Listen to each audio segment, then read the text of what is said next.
The desert stretched endlessly, a sea of pale gold beneath a cruel sun. Each gust of wind rolled up a curtain of dust that bit into the eyes and teeth, dry and unrelenting.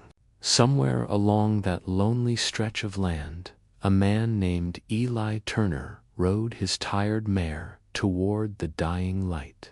He'd been ranching these parts for 12 years, long enough to know that the desert had two moods, silence and death. By sundown, Eli's shadow stretched across the land like a ghost. He was only a few miles from his ranch when he noticed something unusual: buzzards circling low over a dry arroyo. He tugged the reins, squinting into the dust. Usually, that meant a carcass, maybe a coyote, maybe a steer. But this time, something else called to him, a strange instinct. He dismounted, boots crunching over the brittle ground, and followed the winged scavengers. The air was thick, silent, save for the faint creak of leather and the whisper of sand sliding off the rocks. Then he saw her, a young native girl, maybe 16, lay half buried in dust, her breathing shallow, her lips cracked and bleeding. Her clothes were torn, her skin bruised by the merciless sun. Beside her, a broken bow and a snapped arrow, Apache craftsmanship. Eli froze. Every rancher in Arizona territory knew what this meant. Helping her could bring vengeance. Leaving her could mean death by guilt. The girl's eyes fluttered open, dark, terrified eyes that met his. She tried to speak, but managed only a rasp. Water. Eli's hand trembled as he reached for his canteen. "Easy there," he murmured, tilting the water to her lips. She drank, coughed, then reached weakly toward the horizon, whispering a word he couldn't understand. It sounded like Tashunk, maybe a name, maybe a warning. He glanced toward the hills. No sign of riders. Not yet. He carried her in his arms, light as a shadow, burning with fever, and laid her across his horse. The mare snorted, uneasy. He knew she could smell fear and blood. By the time Eli reached his ranch, the sky had turned to bruised purple. Coyotes howled in the distance. He pushed open the cabin door with his shoulder and laid the girl on his bed. He soaked a rag in cold water, wiped the dust from her face, and prayed no one had seen him bring her in. He'd heard stories. Settlers who helped wounded Apaches, only to wake with their barns burned and families slaughtered. But looking at her now, barely clinging to life, Eli felt something he hadn't felt in years. "Mercy," he whispered to her, though she couldn't hear him. "You'll be safe here tonight, Miss. I promise." Outside, the wind had changed. It carried a new scent, smoke. Not from his chimney. Eli stepped out onto the porch. In the distance, faint flickers of fire dotted the horizon like stars being born in the wrong sky. He knew what that meant. Somewhere out there, 300 Apache riders were lighting their war fires, and he had just taken in one of their own. He swallowed hard, staring into the red dusk. The desert was silent again, but this time it wasn't the silence of peace. It was the quiet before the storm. The desert night came sudden and cold. The stars stretched across the black sky like shards of ice, and Eli Turner could feel the weight of silence pressing against his cabin walls. Inside, the girl slept, if sleep could be called that. Her breath came shallow, uneven, like the rasp of dry leaves. Eli sat by the window, Winchester rifle resting on his knee. He had bolted the doors, barred the shutters, and doused the lamps, leaving only the weak glow of embers in the stove. Outside, the wind hissed softly, stirring up whispers that sounded too much like voices. He kept telling himself he'd done the right thing. You couldn't just leave her out there, Eli. But every time he looked at her, the dark braids, the beads around her neck, the faint red paint still clinging to her face, the knot in his stomach tightened. He'd seen Apache scouts before, fast, silent, deadly, and if they found her here, they wouldn't ask questions. A faint sound broke the stillness, a soft groan. Eli turned. The girl's eyes were open, reflecting the firelight like black glass. She tried to rise, but pain gripped her ribs, forcing her back. "Easy," Eli said, moving closer. "You're safe. No one's gonna hurt you." She blinked at him, confusion clouding her gaze. "You, white man," she whispered. Her voice cracked. Eli hesitated. "Name's Turner. Eli Turner. You're in my cabin. Found you near the arroyo." She winced, clutching her side. "They came at sunset. ... Soldiers. We ran soldiers." Eli leaned in. "You mean cavalry?" She nodded weakly. "They kill my brother." A tear slid down her cheek, carving a clean line through the dust. For a moment, Eli's chest ached with something he hadn't felt in a long time: pity. He fetched a damp cloth and laid it on her forehead. "What's your name?" She hesitated, as though the word itself was fragile. "Taya, Taya," he repeated softly. "You rest now. You'll need strength come morning." But as he said it, his eyes flicked to the window and froze. A faint glow on the horizon. Not the steady orange of a homestead fire. This one flickered, scattered. Many small points of light moving slowly across the dark. Eli's pulse began to hammer. He snatched up his spyglass from the mantel and aimed it toward the ridge torches. Dozens of them. Maybe hundreds. He cursed under his breath. They were coming. He grabbed his rifle, checked the rounds. Then he did what any man with a guilty conscience would do. He started counting his ammunition and his sins. Inside, Taya stirred again. "They come," she whispered, as if she could feel it in her bones. Eli turned toward her, sweat beading his brow. "Who? Your people?" She nodded faintly. "Apache, come for me. And for you." He swallowed hard, staring into the black distance where the torches burned brighter. The air carried faint drumbeats, slow, steady, heart-like. Boom, boom, boom. Each beat echoed across the canyon like the pulse of the desert itself. Eli took a deep breath. "All right," he muttered. "If they're coming, they'll find a man ready to talk. Or fight." He poured sand over the stove's coals, dimming the last of the light. Then he stepped out onto the porch, rifle across his shoulder. The wind whipped his coat as he stared out at the night fire glowing along the horizon. For the first time in 12 years, Eli Turner prayed. Not for forgiveness, but for dawn. The desert had never been so still. Even the coyotes had gone silent, as if the land itself was holding its breath. Eli Turner sat by the window, his rifle balanced across his knees, watching the orange lights flicker closer from the ridge. The faint sound of drums carried through the cold night air, slow, steady, and patient, like the ticking of an old clock counting down to something inevitable. Behind him, Taya stirred restlessly in her sleep. Every now and then, she murmured in her native tongue, words Eli couldn't understand, but somehow felt. He poured a small measure of whiskey into a tin cup, more for courage than warmth, and took a long swallow. His eyes stayed fixed on the horizon. He'd been through gunfights, droughts, cattle raids, but nothing had ever chilled him like this silence between drumbeats. Suddenly, a soft thud came from outside hooves, slow, careful. Eli rose quietly and stepped to the door.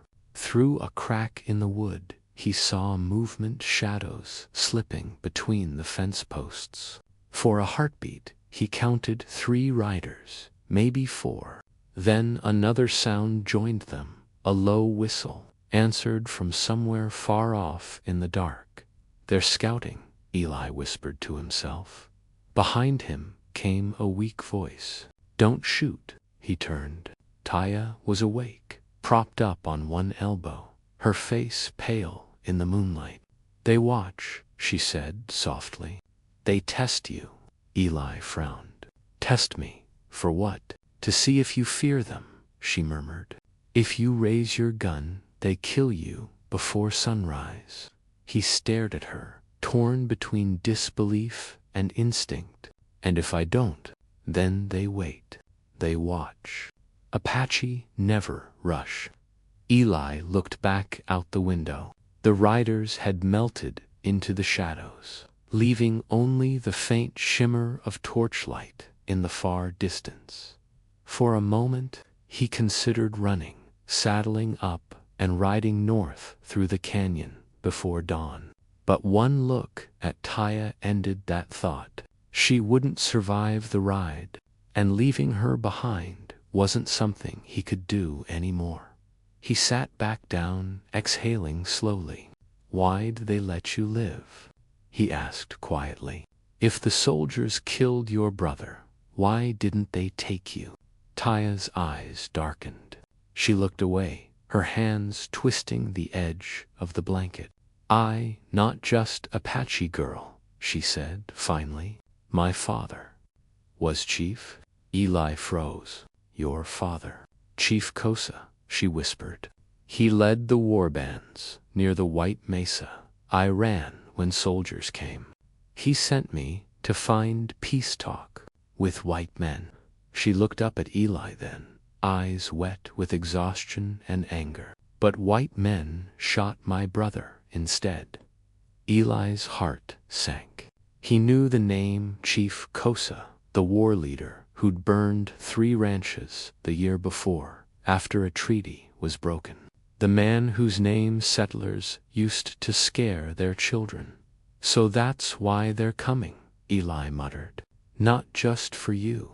For revenge." Taya's voice cracked. "No, they come for me. They think I dead, but if they find me here in your house, they kill you first." Eli's jaw tightened. He stood, walking to the window again. The torches on the ridge were brighter now, more of them, maybe 50, maybe 100. He could almost hear voices carried by the wind, soft, chanting, like the desert itself was warning him. He turned back toward Taya, his shadow stretching across the room.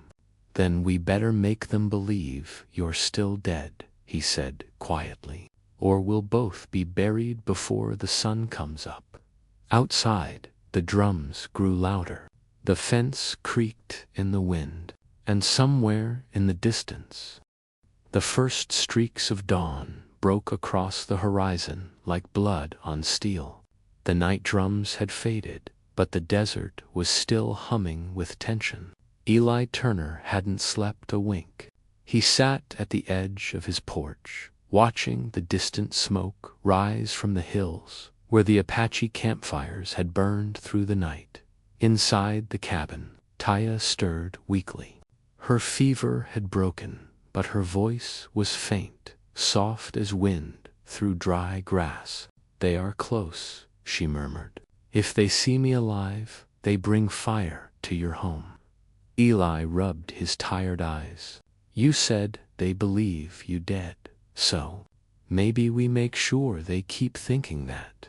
He looked out at the dirt yard, the horse corral, the endless dust stretching toward the canyon. We give them something to find.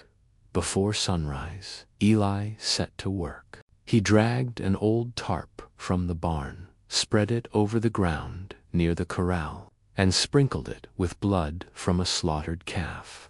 He burned the tarp's edges, then buried torn scraps of Taya's dress in the ashes. From a distance, it would look like a body burned and buried in haste, the mark of a man hiding his crime or erasing his mercy. Taya watched from the window, her eyes hollow. "You clever," she whispered. "But Apaches see truth in small things." Eli gave her a half smile. "Then I'll make the lie big enough to blind them." When the sun finally climbed over the ridge, the desert shimmered gold and cruel again. Eli stood outside, hat low, rifle slung across his back. He didn't have to wait long. By mid-morning they came. First, the sound hooves, dozens of them, echoing through the dry basin. Then figures appeared from the heat haze. Apache riders, painted for war, feathers and steel glinting under the rising sun. They moved like ghosts, silent, disciplined, a tide of red and brown cutting across the plain. Eli's pulse hammered in his ears. He stayed still, hands at his sides. The lead rider slowed to a halt at the edge of his fence, a tall man with a hawk feather in his hair and a face carved from stone. He raised a hand, and the others fanned out. Circling the ranch like wolves, Eli recognized him from old wanted posters and whispered tavern stories. Chief Kosa himself. The chief dismounted slowly, his eyes sweeping the yard. They landed on the burned patch of earth. For a long moment, no one moved. Then Kosa knelt, running his fingers through the ashes. He lifted a charred scrap of cloth and held it to the wind. Eli forced himself to speak. "Found her out there, near the arroyo," he said, voice steady but low. "She didn't make it. Buried her myself." Kosa's dark eyes rose to meet his. There was no anger in them, only a cold, measuring silence. "You burn her?" the chief asked in broken English. Eli nodded once. Didn't want coyotes tearing her apart. The chief studied him for another long, unbearable moment. Then he dropped the cloth and stood. Around him, his warriors shifted restlessly, gripping their rifles. One of them muttered something sharp in Apache, a question, maybe a doubt. Kosa raised his hand and barked a single word. The warrior fell silent. Then the chief turned his gaze back to Eli. "You lie, maybe," he said softly. "But you have no fear. Fear shows in eyes, yours, only tired." Eli didn't breathe. Finally, Kosa stepped back, signaling his riders. "We go. If you lie, Sky will tell me." And just like that, they mounted up and vanished into the horizon's glare. As quietly as they had come, Eli stood there long after the dust settled, the rifle heavy in his hands. When he turned back toward the cabin, Taya was watching him from the window, her face pale, her eyes wide. "You fool them," she whispered. Eli shook his head. "No, just bought us time." Far to the south, a single column of black smoke still rose into the sky, the kind that marked a warning, not a surrender. The sun fell behind the mesas like a dying ember, and the desert turned cold again. The stillness after the Apache's departure was almost worse than their presence. Eli Turner leaned against the porch post, rifle in hand, eyes fixed on the horizon long after the riders vanished. He had done it for now, but the quiet that followed was not peace. It was the weight of something unseen, circling him like a shadow. Inside, Taya sat up weakly, the color returning to her face. Her dark eyes followed him through the window as he poured himself a shot of whiskey. "You did good," she said softly. Eli shook his head. "Good don't count for much out here. Just keeps a man breathing another day." She hesitated. "You could have let me die." "Yeah," he muttered. "I could have." Eli looked at her, his face half hidden by the glow of the lamp. "'Cause I've seen enough dying to last a lifetime. Yours wouldn't VE made it any better." Taya lowered her gaze. For a long moment, only the crackle of the fire spoke.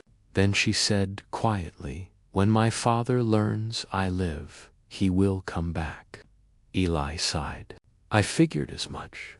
He poured another shot, but didn't drink it. "Maybe I'll tell him myself." Night deepened. A faint wind swept across the ranch, carrying the dry scent of mesquite and smoke. Eli checked the perimeter once more. "Just habit," he told himself, before settling by the fire. But as the clock struck midnight, something moved out in the darkness. A shadow detached itself from the desert's edge and began walking toward the ranch, slow, steady, no horse, no sound. Eli rose, rifle ready, his heart hammering. He waited until the figure stepped into the moonlight and froze. It was Chief Kosa alone. The Apache leader stopped 20 paces from the porch and raised his hands, palms open, not in surrender, but in truce.